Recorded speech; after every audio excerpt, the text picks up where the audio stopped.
Mas sini. Sini. Oke, Oke, halo Mas. halo Alfi. Nah, hari ini nih kenapa nih Mas manggil saya nih? Ada keluhan apa sepertinya? Oh, ada keluhan tentang video ini. Video ini kenapa setiap saya post dilihat orang terlalu jelek Oh. dan susah juga.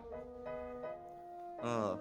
Oke, mungkin salah satu hal yang membuat videomu jelek itu mungkin komposisinya itu kurang bagus sepertinya ya. Oh ya, Oke. Komposisi itu ya sesuai namanya itu bagaimana itu kamu membuat visual yang baik itu dengan hal-hal di sekitarmu gitu. Ataupun juga teknik-teknik yang bisa kamu gunakan. kalau yang saya gunakan sih seperti yang rekam biasa doang dan juga apa ya, kayak tidak mengedit sesuatu video. Oh. Jadi itu jelek. Oke. Kata orang. Oke. Bisa coba kamu bisa contohin tidak cara kamu video itu seperti gimana? Saya ingin video ini doang. Oke.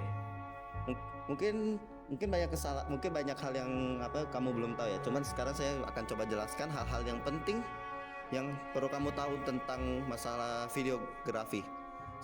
Yang pertama itu yang paling penting itu penangkapan badan. Yap. Ya, benar. Saat kita posisi duduk atau posisi berdiri itu berbeda cara tangkap ya. Ya. Kita posisi duduk seperti ini lebih bagus kalau kita ambilnya itu dari pinggang atau tidak di bagian dekat perut sini. Nah, di bagian pinggang dan perut ke atas. Dan jangan sampai kelihatan di bagian kaki gitu. Oh, gitu ya, Pak. Habis itu space di atas kepala itu jangan sampai terlalu banyak ruang kosong di atas kepala kita. Itu bisa membuat video kita itu kita tidak terlalu menonjolkan di bagian aktornya atau di bagian pemerannya, tapi malah condong ke bagian background. Habis itu juga ada dari penggunaan ISO. Penggunaan ISO itu jangan sampai terlalu keterangan, jangan sampai terlalu kegelapan.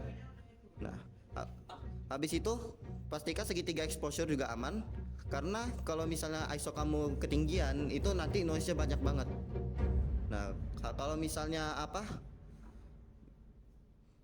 kalau videonya itu kan dia kan ada seperti kresek-kresek semut itu ya. Ya. Nah, itu jelek gitu. Tidak menarik. Bukan tidak menarik, itu kalau kamu lihat itu tidak tajam videonya.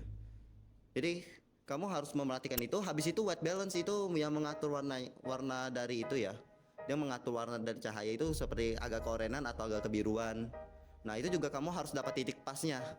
Kalau misalnya videonya itu lebih ke suasana dingin, kamu mungkin bisa lebih warnanya sedikit biru. Tapi jika itu kamu pengennya lebih hangat, kamu bisa hangatkan sedikit. Nah, tapi jangan sampai terlalu hangat dan juga terlalu dingin. Ya. Habis itu komposisi yang berikutnya itu komposisi berikutnya dari yang saya baca di website ini ya. Dari website Lazon ID. Ya. Dari website Lazon ID. Itu pertama itu adalah titik leading time. Ya, leading line.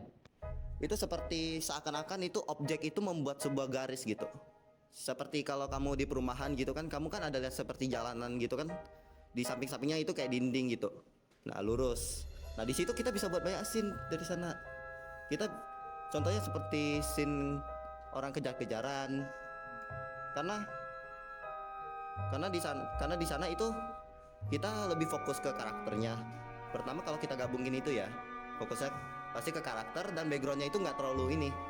Backgroundnya terkesan itu tidak terlalu banyak hal yang menonjol gitu. Jadi hanya seperti dinding aja. Nah, habis itu kita bisa buat juga scene seperti lari-larian, orang jualan bakso atau orang yang membahas pemerintahan mungkin. Ya, gitulah. Nah, jangan tangkap saya Bu Megawati ya. Nah, habis itu pattern itu seperti pola gitu, pola yang berulang. Jadi pola ini mungkin cukup jarang dipakai ya di videografi. Saya juga jujur cukup jarang menggunakan ini. Jadi saya tidak bisa terlalu menjelaskan secara lengkap gitu. Nah, habis itu berikutnya kita punya namanya tuh kesan headroom. Nah, kesan headroom ini nih kita itu seperti menonjolkan di bagian wajah kita gitu. Jadi kita ngambilnya itu dari sekitar sini, dari bahu ke atas. Jadi lebih fokus ke wajah kita. Nah, berikutnya berikutnya itu seperti adalah kita bisa menggunakan cahaya dari alam atau cahaya buatan supaya supaya hasil dari video tersebut bisa terang ataupun juga bisa mendapatkan settingan yang jauh lebih baik daripada jika kalau kita setting sendiri gitu. Jadi kan kalau kamu setting itu kadang kamu udah setting otak-atik terus nih, tapi settingannya itu menurut kamu itu terlalu gelap gitu. Kalau kamu terangin terlalu nge-freeze videonya atau terlalu banyak noise-nya. Nah, jadi kalau udah seperti itu, kamu butuh sumber cahaya seperti sumber cahaya alami atau buatan seperti lampu kita saat ini. Nah, itu sangat penting. Jadi bagi yang penonton nih yang mau buat video, bisa juga ikuti komposisi seperti tersebut. Dan saya admin Alvin, adios.